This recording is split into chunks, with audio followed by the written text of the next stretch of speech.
Terima kasih Anda masih menyaksikan Kompas Petang, Saudara. Tifauzia Tiasuma atau Dr. Tifa Jumat pagi hadiri pemanggilan penyidik di Treskrimum Polda Metro Jaya terkait dugaan pengusutan atau penghasutan soal ijazah Joko Widodo. Dr. Tifa yang diperiksa terkait dengan laporan objek perkara penghasutan dan penyebaran berita bohong mengaku mendapat 68 pertanyaan. Di hadapan penyidik, Saudara, ia mengaku meminta disertakan ijazah Jokowi sebagai bahan klarifikasi. Selain itu, rekan Roy Suryo ini meminta kejelasan penyidik mengenai siapa saja pelapor dirinya dan rekan-rekannya.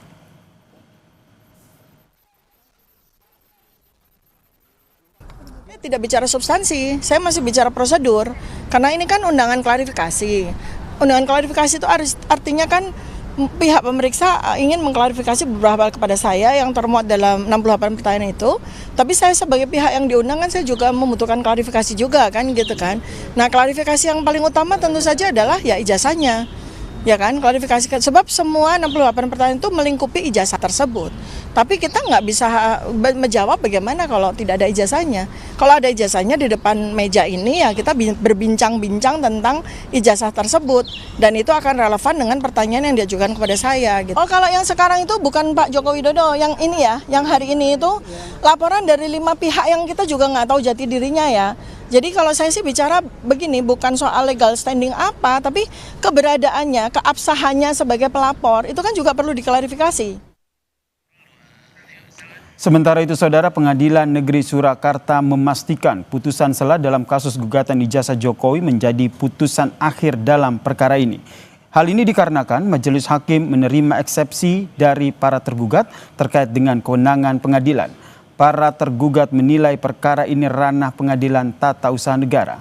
Meski begitu, Saudara, pengadilan pun tetap memberikan waktu 14 hari bagi penggugat untuk memutuskan sikap mereka. Oke. Jadi untuk perkara nomor 99 ya, antara Dr. Muhammad Taufik melawan Insinyur Joko Widodo dan kawan-kawan, kemarin acaranya adalah putusan sela ya. Jadi putusan sela itu adalah untuk memutus mengenai adanya eksepsi atau keberatan tentang kewenangan mengadili ya. Jadi di dalam putusan sela itu kita baca bahwa pengadilan mengabulkan eksepsi tentang kewenangan mengadili secara absolut tersebut, yang pada pokoknya menyatakan Pengadilan Negeri Surakarta tidak berwenang mengadili perkara itu. Ya, sehingga dengan adanya putusan sela itu, akhirnya putusan itu menjadi putusan akhir yang mengakhiri perkara nomor 99 ini di Pengadilan Negeri Surakarta. Sementara itu, pasca gugatannya tidak dilanjutkan oleh pengadilan, penggugat ijazah Jokowi, Muhammad Taufik, mengaku sudah menyiapkan gugatan baru. Kali ini yang digugat adalah Jokowi, Universitas Gadjah Mada, dan Komisi Pemilihan Umum. Sementara terkait putusan sela yang menyatakan persidangan tidak dilanjutkan, penggugat akan mengajukan banding.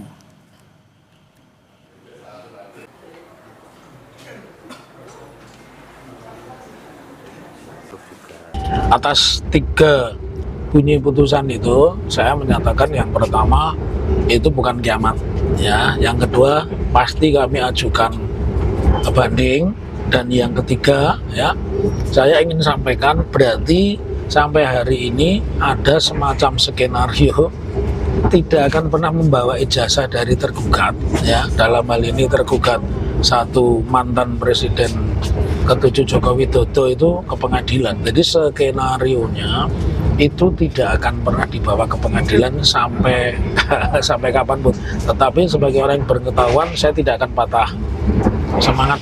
Kita ini bukan kiamat. Dan satu kabar barunya, saya akan mengajukan satu gugatan baru, tetapi tergugatnya hanya 3. 1 Jokowi, 2 kemudian adalah KPUD Surakarta, dan yang ketiga UGM.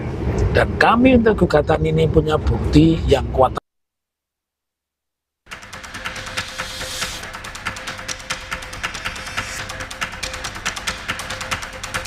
Kasus ijazah Presiden ke-7 Jokowi memasuki babak baru. Polda Metro Jaya melanjutkan penyelidikan dugaan penghasutan ijazah palsu Jokowi dengan memanggil terlapor Roy Suryo CS pada Senin 7 Juli lalu.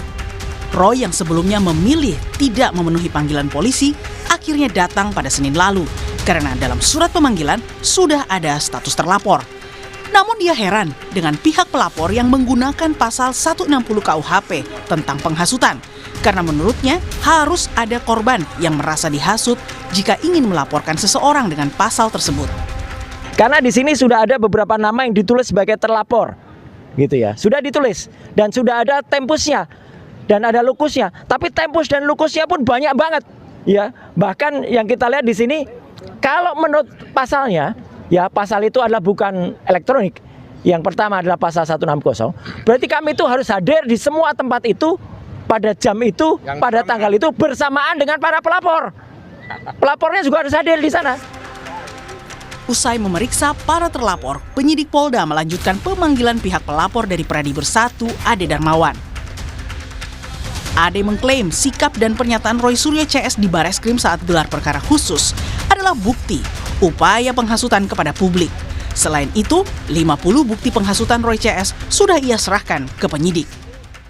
Datang seolah-olah menuduh Pak Insinyur Joko Widodo memiliki jasa palsu. Inilah yang timbul dari hasil kerja keras Roy Suryo menghasut bangsa ini. Pasti banyak, kok saya sudah 50, itu banyak banget.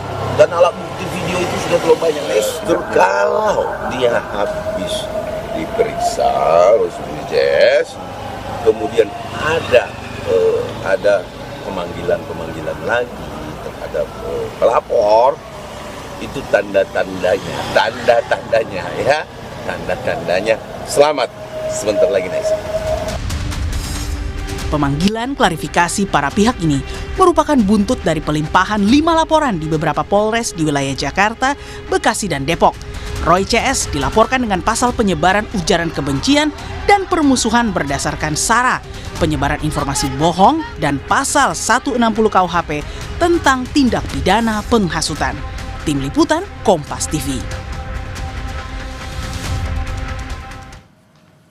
Penyidik Polda Metro Jaya kini terus memproses laporan dugaan penghasutan dan penyebaran berita bohong tentang ijazah Jokowi dengan terlapor Roy Suryo CS. Namun dalam pemeriksaannya, para terlapor bersikukuh minta diperlihatkan ijazah asli Jokowi oleh penyidik. Kita bahas petang ini bersama dengan kuasa hukum Dr. Tifa Abdullah Al-Katiri dan juga pelapor Roy Suryo CS dari Pradi Bersatu, Ade Darmawan. Selamat petang Bapak-bapak dengan Maidop di sini.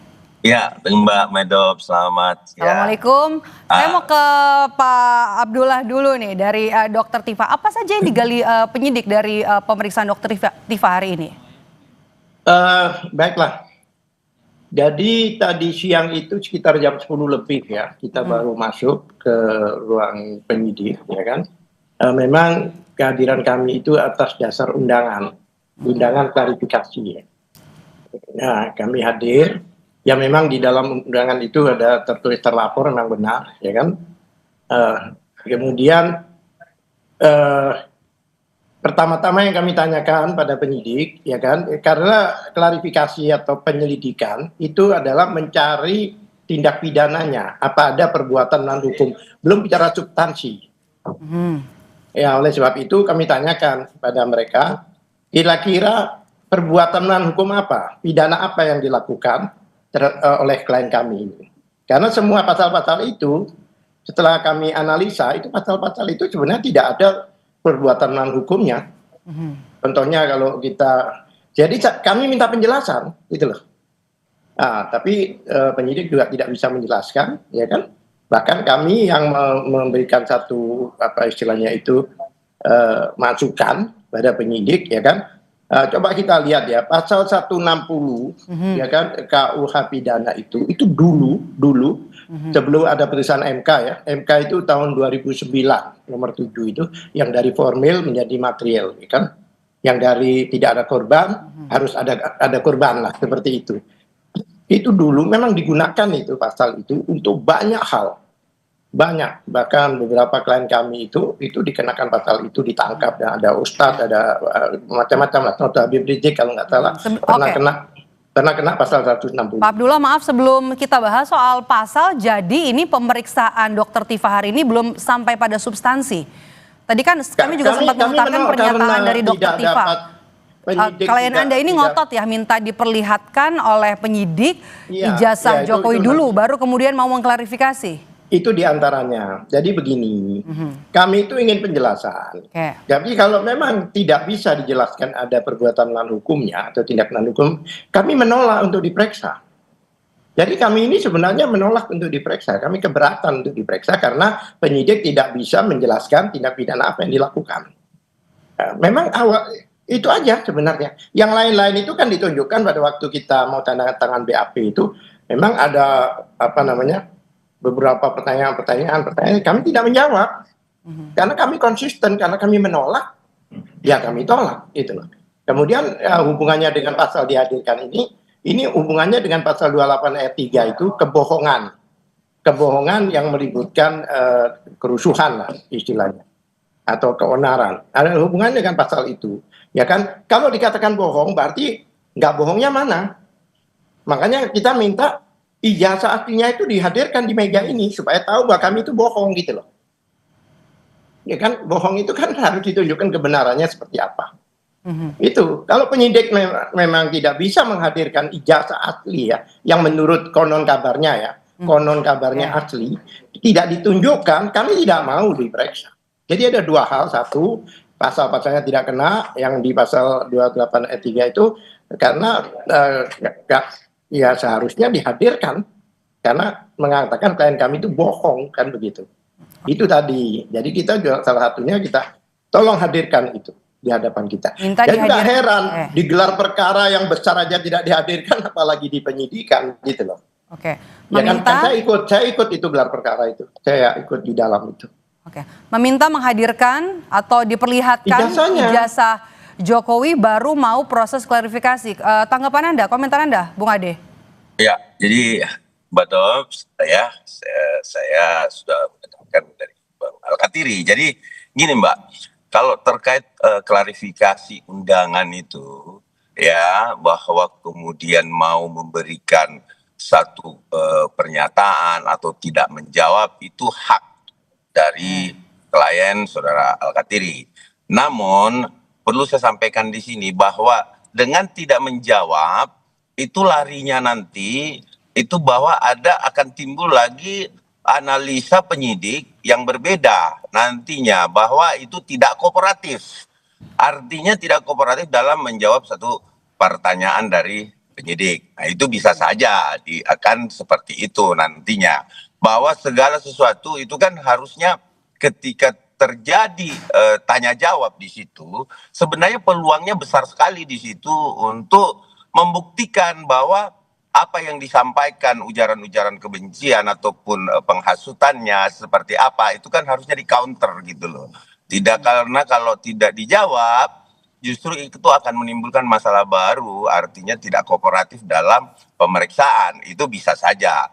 Tapi itu kembali kepada hak dari Dr. Tifa ya, bahwa dia tidak mau menjawab, tidak sesuai dengan aturan, dan perlu diketahui bahwa kemudian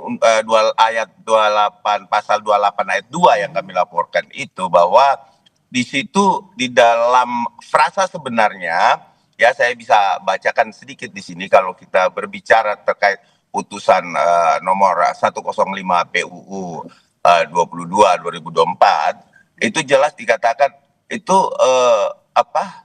bersyarat dia ya, bersyarat sepanjang tidak dimaknai hanya informasi elektronik atau dokumen elektronik yang secara substantif memuat tindakan atau menyebabkan kebencian berdasarkan identitas tertentu, ya penyebaran kebencian berdasarkan itu kemudian secara sengaja di depan umum yang menimbulkan resiko nyata terhadap diskriminasi, permusuhan atau kekerasan. Nah, yang nyata di sini kekerasan itu tidak hanya fisik ya. Kalau kita mempelajari lebih dalam dari putusan MK tersebut, bahwa kekerasan yang dimaksud itu kekerasan cyber. Artinya dengan menjustifikasi bahwa ini palsu, sementara ada dua yang kami punya acuan ya, dasar hukum. Yang pertama adalah otentiknya satu ijazah itu ada pada keterangan UGM. Itu yang pertama. Yang kedua, identik. Itu menurut Puslap.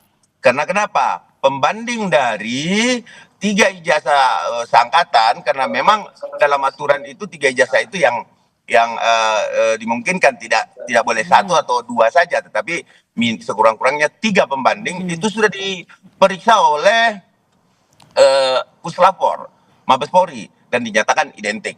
Bahwa dari 2 hal tersebut kami meyakini bahwa terjadi berita bohong. Kami menduga bahwa terjadi berita bohong di sini dengan dasar seperti itu, sehingga yang memang memiliki otoritas yang menyatakan bahwa itu adalah otentik, ya itu adalah UGM gitu loh, Mbak. Jadi kalau terkait pasal, penafsiran dan lain-lain itu kembali ke penyidik.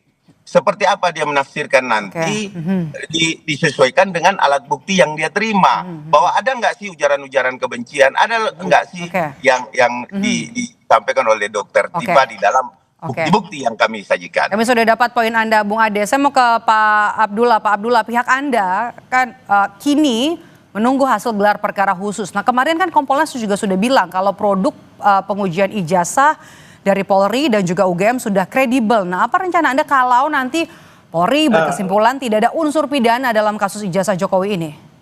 Ya, sebelum saya jawab itu, saya mau meluruskan dulu Pak Mas Adi ini yang ujaran kebencian.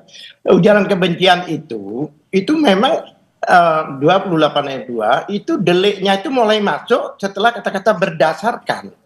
Jadi ada ujaran kebencian itu berdasarkan, ya kan? Dulu itu berdasarkan syara. Syara itu adalah suku, agama, ras dan antar golongan, ya kan? Nah, sekarang antar golongan udah nggak ada lagi. Dulu antar golongan itulah pintu masuk untuk ya bisa katakan diduga mengkriminalisasi lah antar golongan itu. Sekarang jadi SAR, itu nggak ada. Jadi kebencian itu yang pasal 28 ayat 2 itu berdasarkan agama, berdasarkan ras, berdasarkan warna kulit, berdasarkan bahkan keadaan fisik ya seseorang dan sebagainya. Tidak ada berdasarkan ijazah dan surat, tidak ada itu. Itu kan berdasarkan itu harus, walaupun orang itu kebencian kan, tapi masuk nggak kriteria unsur berdasarkan ini? Seperti itu. Ya kan? Lah masalah yang katanya tadi istilahnya dengan di media di medsos dan sebagainya itu sudah diputuskan oleh Mahkamah Konstitusi kalau nggak salah nomor 115 itu tahun 105. Bukan 105 itu bukan masalah itu. 105 itu masalah pencemaran nama baik. Baik. Waktu kita itu masalah pencemaran nama baik. Itu. Waktu kita terbatas, Bapak-bapak terima kasih sebentar. Saya mau menjelaskan ini. Pak Boleh Abdullah? nggak saya menjelaskan ini? Anda kan tadi disinggung soal. Singkat. Rencana Anda jika nanti Polri berkesimpulan tidak ada unsur pidana dalam kasus ijazah Jokowi? Kami tidak bisa terima hasil gelar perkara kemarin. Sedangkan Kompolnas itu kan seperti ini kan Kompolnas ini kan Khairul Anam itu kalau nggak salah sebelumnya itu kan dari Komnas HAM. Ingat nggak kilometer 50 itu? Dia copy paste semua keterangan polisi. Ini juga demikian. Kalau dia fair, dia jelaskan juga dong keterangan kita. Kita bukan keterangan sepihak kepolisian saja. Makanya saya tidak sependapat, bahkan saya tantang, ayo kita berdialog di TV. Gitu loh. Baik. Terima kasih sudah. Waktu kita terbatas, Bapak-bapak terima kasih sudah bergabung bersama kami. Kuasa hukum Dr. Tifa Abdullah Al-Katiri dan juga dari Pradi Bersatu, Ade Darmawan sudah bergabung bersama kami di Kompas Petang. Sehat selalu Bapak-bapak.